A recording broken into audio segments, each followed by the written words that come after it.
Bismillahirrahmanirrahim.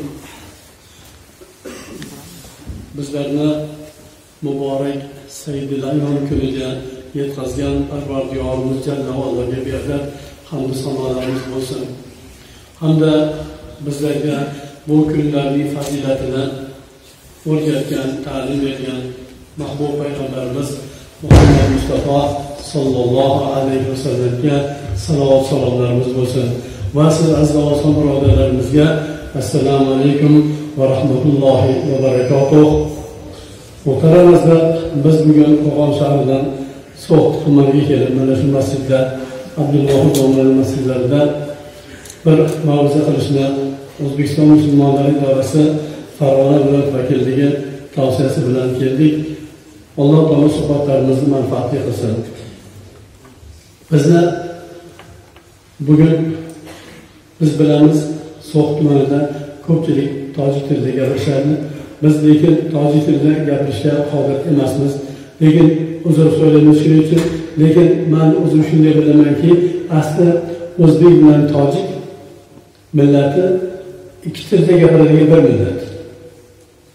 Kiyinishimiz, yurish-turishimiz, bir e'tiqodimiz bor, yashash tarzimiz bor, xudodanchiligimiz bor. Shuning uchun asli bitta millatu til ishtirib qo'ygan. Shuning uchun hammamiz inshaalloh qalbimiz bir. Eng asosiysi qalbimiz bir.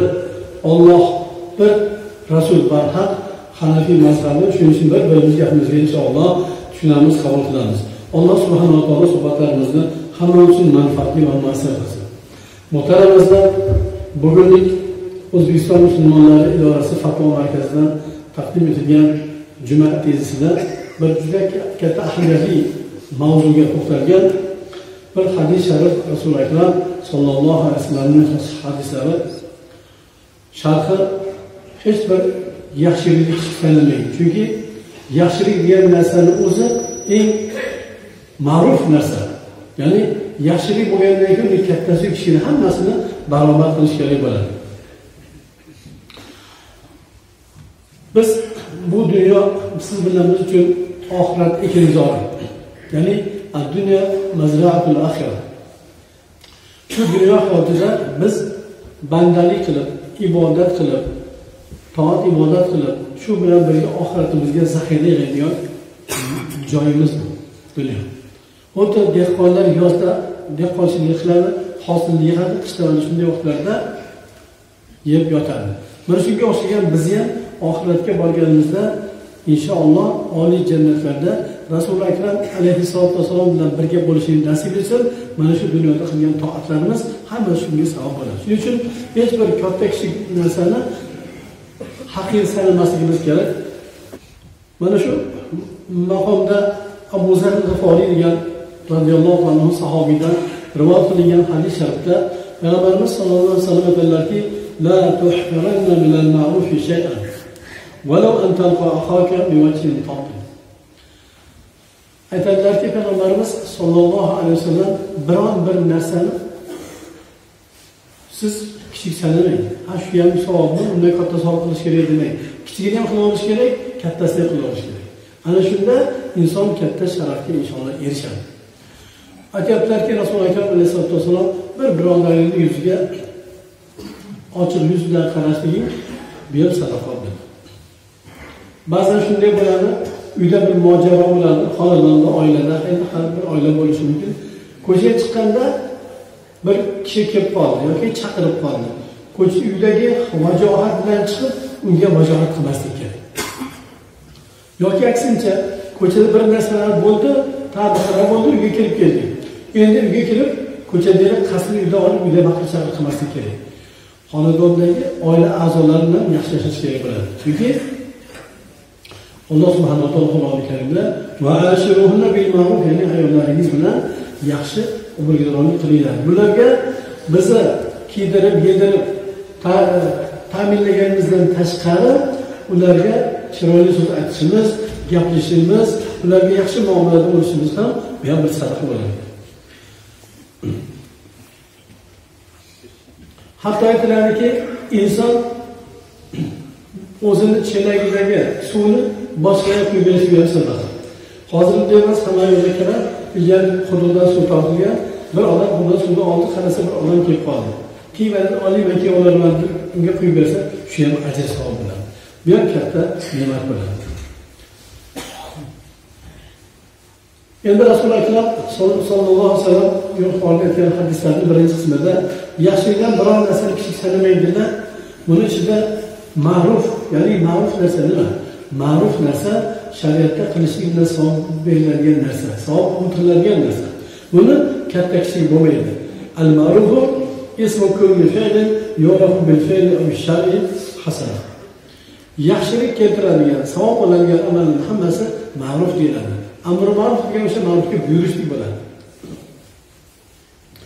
Endi sog'lom fitratdagi har bir inson yaxshilik bilgan narsa shariatda demak ma'ruf, ya'ni ajr savob beriladigan narsa. Shuning uchun uni kichik kattami qilishimiz kerak ekan. Alloh taolo Qur'oni Karimda nima deydi? Zalzala surasida فَمَنْ يَعْمَلْ مِثْقَالَ ذَرَّةٍ خَيْرًا يَرَهُ وَمَنْ يَعْمَلْ مِثْقَالَ ذَرَّةٍ شَرًّا يَرَهُ. Kim zarra miqdoricha yaxshilik qilsa ko'radi, kim zarra miqdoricha yomonlik qilsa ko'radi. Ya'ni qiyomat kuni uni ko'radi. Shuning uchun bu dunyoda zarra miqdoricha bo'lsa ham qilishimiz kerak yaxshilikni, toki qiyomatimizga, oxiratimizga zaxira bo'lib qolishligi uchun.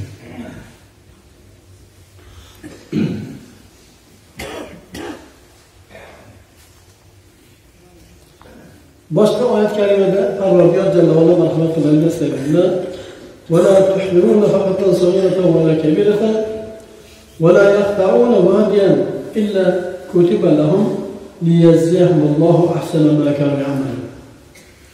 Biron bir katta kichik sana qilsalar yoki Alloh yo'lida holda bir vodiyni kesib o'tsalar, bularning har ishlariga Alloh taolo ularni mukofoti uchun sadaqat hasanatlarni yozadi deb Parvardigor Jallohu marhamat qiladi. Shuning uchun ham Payg'ambarimiz sollallohu alayhi vasallam amallarni, ya'ni savob bergan amallarni kichik emasdan, katta emasdan hammasini qilinglar, toki bu ma'ruf narsalar hammasi ajr savob bilan mukofotlanadi dedi. Ali ibn Xotam roziyallohu anhu aytadilar. Ya'ni Ali ibn Xotam bu o'sha mashhur saxovat bilan mashhur bo'lgan Xotam Toyning o'g'li. O'ziga sahoba bo'lish nasib etmagan Xotamni, lekin o'g'li Ali ibn Xotam bu sahobaning payg'ambarimiz suhbatlarini topgan. Mana shu odam rivoyat qiladi, Rasululloh akram alayhisolatu vasallamdan aytadilarki, yarimta xurmo bo'lsa-da do'zaxdan saqlaninglar. Mana bir şey qiladi. Ya'ni o'zi bitta xurmo yeb turib, boshqa hech narsa yo'q edi. Bir och odam kelib qoldi, shu yarmini bering, shu ham sadaqa bo'ladi. Oysha Siddiqa onamiz roziyallohu anha xo'jalik saodat o'tirgan vaqtlarida bir ayol keldi. Yo'lda ikkita qissasi bor, yetim. Ya'ni eri o'lgan, shahid bo'lgani yo'q. Shu keldi, ey Ummul Mu'minin, biron yegulik bormi? Qarang.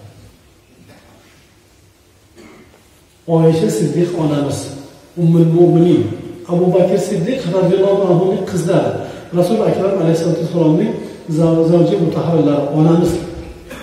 Uylarida 3 dona xurmo bor ekan. 3 dona. Hech narsa yo'q. Mana biz bugun ba'zi odamlar mashhurchilik qiladi. Yo'q odamnikida non borda, un bor. Onamizning uylarida 3 dona xurmodan boshqa narsa bor. Haligi 3 ta xurmoni oldi ayol. Ikkalasidan bittadan berdi. Bittasi o'ziga solmoqchi edi. Haligi kichkina qizchasida yeb oldi-da, yana qo'l uzatdi. Ona ekanda mehrni qarang. Haligini ham yarmini bo'lib unisiga berdi, yarmini unisiga berdi, danagini o'zi og'ziga soldi. Bu hodisani Rasululloh akram sallallohu alayhi vasallamga onamiz Oysha onamiz aytdilar roziyallohu anha. Agar kim ana shu yetimga kafil bo'lsa, jannatda non bilan mana shunday bergan bo'ladi dedilar. Bu hadis sharifda yetimga kafil bo'lish ham shu bilan birgalikda haligi onamizni xonadonlarida qanchalik kamtarona bo'lganligi va o'sha ayol bitta xurmoni bo'lib farzandga bergan mehribon onani qanchalik mehri va shu bilan birgalikda o'sha onaga katta ajr mukofotlar yozilishi ifoda qilingan.